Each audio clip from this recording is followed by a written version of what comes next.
So, Mike, tell us about the tour so far. Well, here we are, and boy, what a show it is. Look. Luckily, Nofx stayed together through the late 80s because all our friends' bands, you know, SNFU and RKL, they all called it quits because there weren't a lot of fans out there.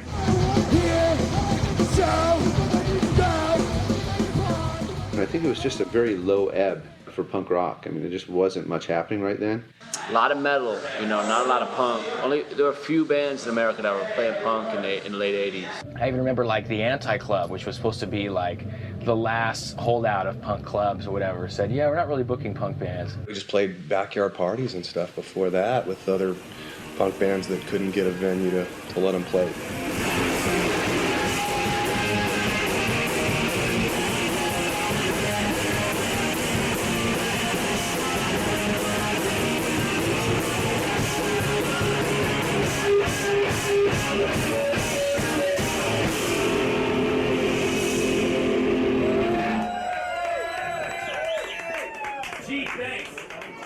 When we first started, it was like everybody was playing fast, everybody was playing aggressive, everybody was macho. You know, everybody was taking off their shirt and showing off their muscles to other young boys taking off their shirts and showing their muscles. And we were like, well, you know, that's not what we want to do, and we want to get into more of songwriting.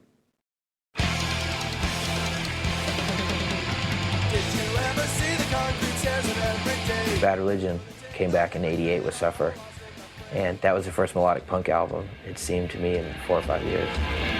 I refuse to abuse what is kind to abuse, what is there, and it's happening to me along the way as we go through the smoke. For us, that was a big influence. Their music and their lyrics especially were really cerebral and had a lot to do with the human condition and our evolution as a species. But I think that just kind of started something that just kind of slowly festered. We put out a pretty decent record, so it kind of reignited the scene in a way. It was right after that that Operation Ivy put out their record. So all of a sudden that year, you know, 2 really killer records had come out of the West Coast. You know, Operation Ivy was such a huge band to me. They were just like, I was 15 years old when I got into that band. I just remember thinking, like, this is like the greatest band in the world.